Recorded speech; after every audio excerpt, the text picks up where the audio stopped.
Hello, beautiful people. Hope so you're all having an amazing day because I'm having an amazing day. Today, we are going to learn default argument in C++.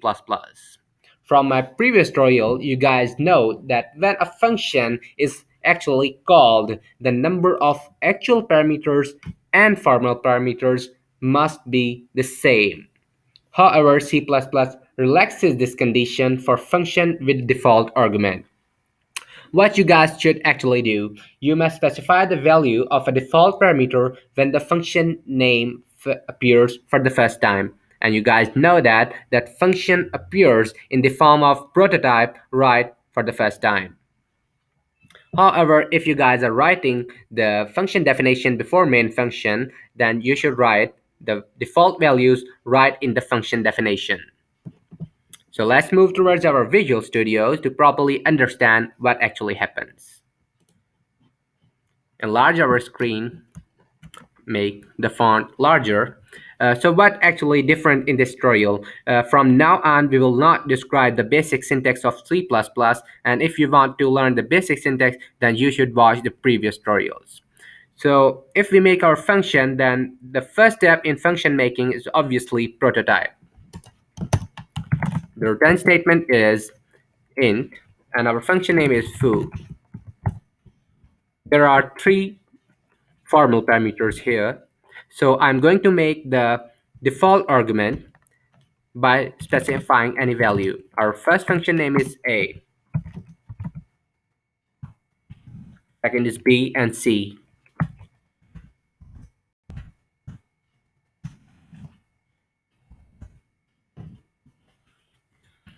Now make a function definition.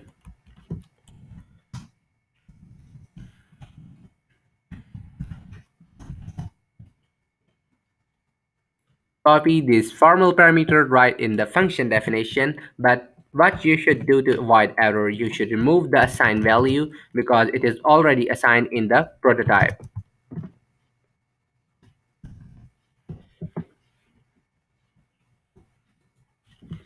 And return the multiplied values. Terminator here. Now make the function call, but before this you should initialize some variable to put them in place of actual parameters.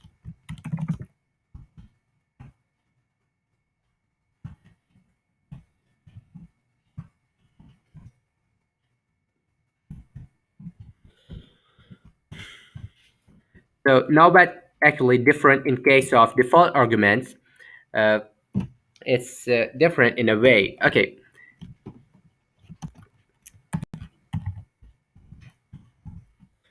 So what actually happens in default arguments? Uh,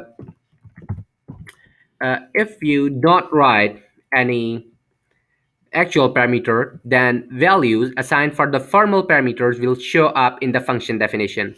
However, if you write any actual argument, like I'm writing here, then the values of actual parameter will show up instead of specified value for formal parameter right in the function definition.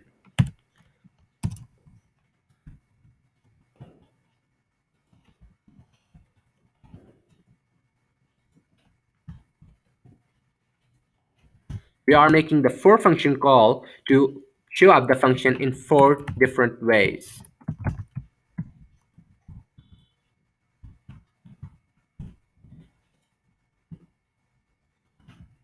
Use cout statement to show the programs.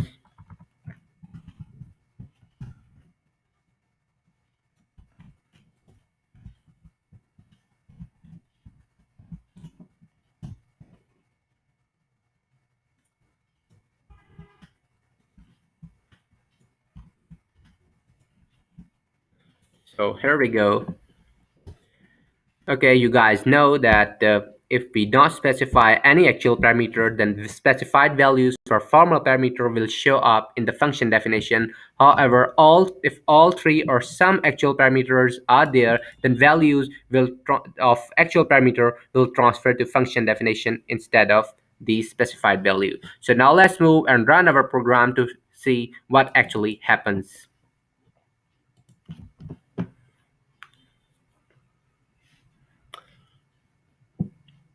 So you guys can see here, enlarge our screen and run the program. See,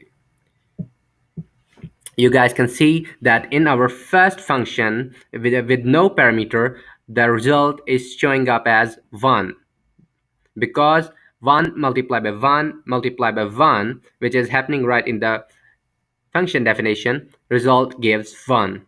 And what is 1? What 1 is the specified values for the default arguments which are present in the prototype. However, for the result for the second function foo and with one parameter x, the result is 2. Why? Because only one actual parameter value transferred to the function definition, which is 2.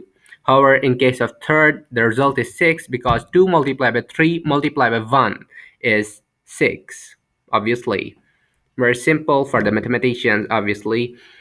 So because two parameter passed. However, in case of third one, all three actual parameter passed to the function definition and hence performed the required program, and the result came out as 24. So guys, if I modify a program a little, because I know because you guys are pretty much clear with this with your concept right now, but if you are what to learn more, you should watch ahead. Okay, so I'm going to modify this program a little bit to properly even give more clear concept to you guys. So what I'm going to do, I'm going to change this parameter and writing the character, okay, instead of integer.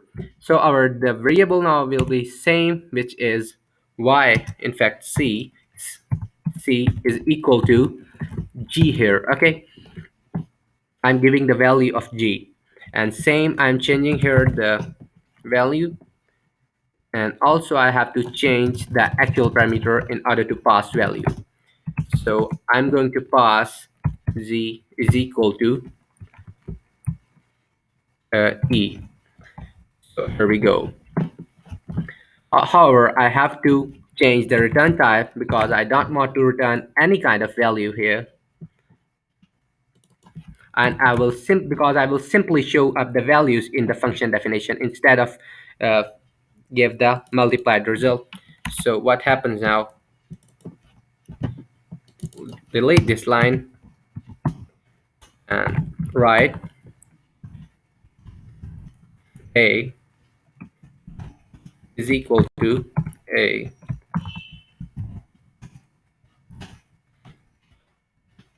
b equal to, and so on. B is equal to b here, and this c equal to c here. So I will write c here, and if we run the program, so you can see that what actually happened. The program will give some values of the assigned formal parameter, and some values will show up as for the actual value parameters value. So now let's run the program and let's see what happens. Okay, I don't need even this cout statement because there is no return statement.